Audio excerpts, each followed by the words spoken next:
안녕하십니까?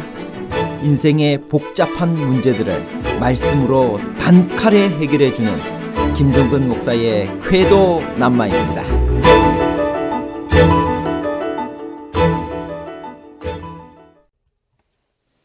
제사장 위임식의 제사 절차 중에서 제사장에게 가장 깊은 감명을 준 것은 모세가 위임식의 순양을 잡아서 그 피를 제사장의 오른쪽 귓불과 오른손 엄지가락과 오른발 엄지가락에 바른 것이었습니다. 오른편 귓불과 엄지손가락과 엄지발가락은 각각 귀와 손과 발을 대표하는 부분들로서 그 위에 피를 바른 것은 모든 듣는 일, 곧 순종과 행동과 걸음걸이, 즉 제사장의 일거수일투족이 모두 양의 피뿌림을 받아 성별된 사람의 행위답게 행해져야 할 것을 엄숙히 당부하는 것이었습니다.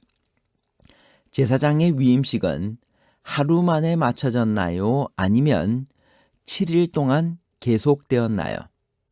하루와 7일에 관한 복잡한 문제를 하나님 말씀의 가르침으로 명쾌하게 해결해 드리겠습니다.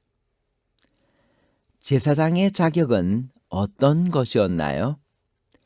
신명기 10장 8절입니다. 그때 여호와께서 레위 지파를 구별하여 여호와의 언약궤를 매게 하며 여호와 앞에 서서 그를 섬기며 또 여호와의 이름으로 축복하게 하셨으니 그 일은 오늘까지 이르느니라. 제사장이 될 수 있는 첫째 요건은 레위 지파에 속한 아론의 가문에 출생하는 것이었습니다. 둘째 조건은 심신에 흠이 없어야만 했습니다. 제사장의 직무는 무엇이었나요? 신명기 10장 8절. 그때 여호와께서 레위 지파를 구별하여 여호와의 언약궤를 매게 하며 여호와 앞에 서서 그를 섬기며 또 여호와의 이름으로 축복하게 하셨으니 그 일은 오늘까지 이르느니라. 제사장의 주된 직무는 제사를 주관하는 것이었습니다. 제사장의 위임식이 중요한 이유는 무엇인가요? 레위기 8장 6절에서 8절까지 있는 말씀입니다.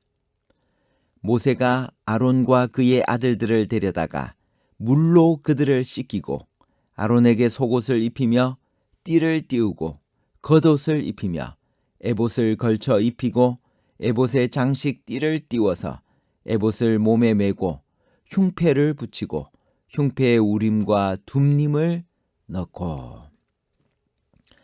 제사장 위임식의 절차 중에서 가장 깊은 감명을 준 것은 모세가 위임식의 순양을 잡아서 그 피를 제사장의 오른편 귓불과 오른손 엄지가락과 오른발 엄지가락에 바르는 것이었습니다. 이것은 그들의 귀와 손과 엄지발가락 그리고 이 모든 것들을 특별히 구별하여 하나님 앞에 성별된 사람으로 살아가라라고 하는 특별한 의미를 담고 있었습니다.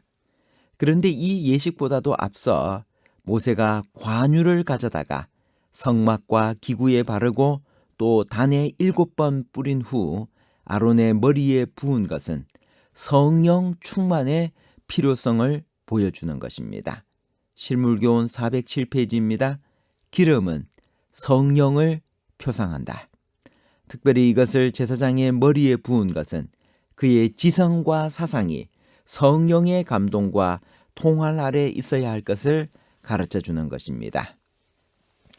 위임의 의미는 무엇인가요?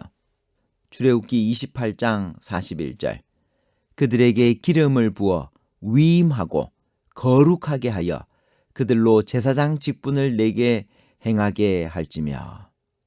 출애굽기 28장 41절에서 위임한다는 말은 히브리어로 밀레야드인데 이 말은 손을 채우다는 뜻입니다. 출애굽기 29장 9절과 레위기 21장 10절에도 이 말이 사용되어졌습니다. 이것은 제사장에 일단 위임된 사람은 그의 양손이 하나님께서 부여하신 책임과 직무로서 가득 차서 다른 일은 도무지 할 수가 없고 해서도 안 되는 것을 암시하는 것입니다. 성직은 부직이 될 수 없고 목사직은 부업이 될 수 없음을 명심시켜주는 용어입니다. 제사장의 위임식의 규례는 출애굽기 29장에도 자세히 나와 있습니다. 레위기 8장의 기사와 차이점은 무엇일까요? 레위기 8장 9절 그의 머리에 관을 씌우고 그 관 위 전면에 금패를 붙이니 곧 거룩한 관이라. 여호와께서 모세에게 명령하신 것과 같았더라. 출애굽기 29장이 제사장 위임식에 관한 규례를 설명한 것이라면 레위기 8장은 위임식을 직접 시행한 것의 기록입니다. 위임식은 며칠 동안 계속되었나요? 그동안 제사장들은 어떻게 보내야 했나요? 하루면 충분한 절차를 일주일 동안이나 계속했던 이유는 무엇일까요? 레위기 8장 33절에서 35절에 있는 말씀입니다. 위임식은 이래 동안 행하나니 위임식이 끝나는 날까지 이래 동안은 회막문에 나가지 말라. 오늘 행한 것은 여호와께서 너희를 위하여 속죄하게 하시려고 명령하신 것이니 너희는 7주야를 회막문에 머물면서 여호와께서 지키라고 하신 것을 지키라. 그리하면 사망을 면하리라. 내가 이같이 명령을 받았느니라. 이 엄숙한 위임식은 7일 동안 계속되었고 위임식이 마치는 날까지 제사장은 회막문에 나가서는 안 되었습니다.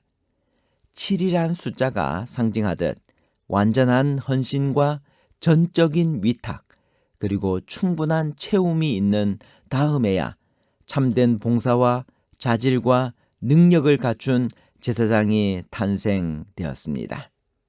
그들은 자기의 죄가 용서받았다는 확신을 갖고 그들의 직무의 거룩함과 중요성을 깨달아 알도록 충분한 성찰의 시간을 가져야 했습니다. 위임식을 마친 제사장은 그날부터 평생 동안 하나님께 구별된 생애를 살아야 했고 거룩한 것과 속된 것을 잘 분별하고 정한 것과 부정한 것을 잘 식별할 수 있기 위하여 먹고 마시는 일에 언제나 주의하지 않으면 안 되었습니다. 제사장 위임식의 준비에서 배울 교훈은 무엇인가요? 첫 번째, 물로 씻겼습니다. 중생의 경험이 있어야 합니다. 몸과 마음이 정결해야 합니다. 두 번째, 거룩한 옷을 입혔습니다. 직무와 삶의 거룩함을 깨달아야만 했습니다. 자신을 위한 속죄제와 화목제를 드려야 했습니다. 철저한 회개와 하나님과의 화목된 관계를 가져야만 했습니다. 오늘날 이 위임식을 보면서 목회자들에게 요구되는 사항들은 어떤 것일까요? 이것은 단순히 목회자들만이 아니라 이 마지막 시대에 제사장으로 살아가는 여러분과 저 만인 제사장 모두를 향한 말씀인 것입니다. 첫 번째, 겸허한 회개가 있어야 됩니다. 두 번째, 온전한 헌신이 필요합니다. 세 번째, 사명에 대한 자각과 실천이 있어야 됩니다. 네 번째, 하나님과의 부단한 교제가 필요합니다. 다음은 마틴 루터에 대해서 전해 내려오는 이야기입니다. 마틴 루터가 아주 심한 병으로 누워 있을 때 악마가 그의 침실로 들어왔습니다.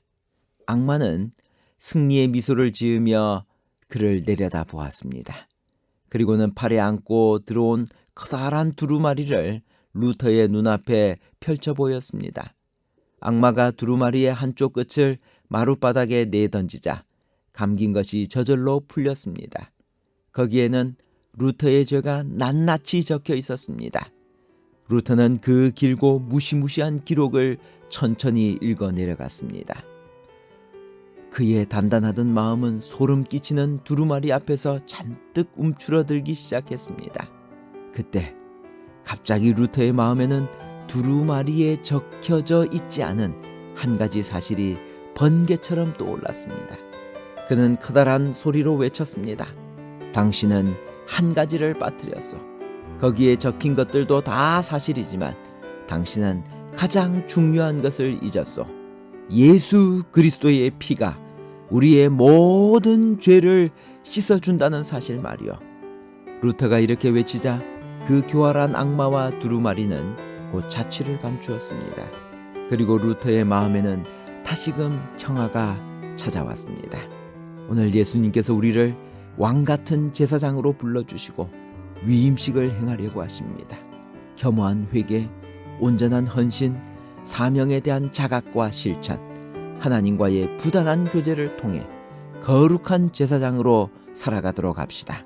물로 씻고 거룩한 옷을 입고 자신을 위한 속죄제와 화목제를 드립시다. 철저한 회개와 하나님과의 화목한 관계를 가지도록 합시다. 결론입니다. 첫 번째, 제사장 위임식은 7일간 거행되었습니다. 그들은 직무의 거룩함과 중요성을 깨달아 알도록 충분한 성찰의 시간을 가져야만 했습니다. 두 번째, 제물의 피를 제사장의 오른쪽 귓부리와 오른쪽 엄지손가락과 오른쪽 엄지발가락에 발랐습니다. 오른쪽은 전체를 대표합니다. 제사장들은 그가 듣는 것과 손과 발로 행하는 모든 것이 그리스도의 피로 거룩하게 인쳐졌다는 것을 명심해야 했습니다. 세 번째, 물로 씻긴 것은 중생의 경험을 상징합니다. 몸과 마음이 정결해야만 합니다. 감사합니다.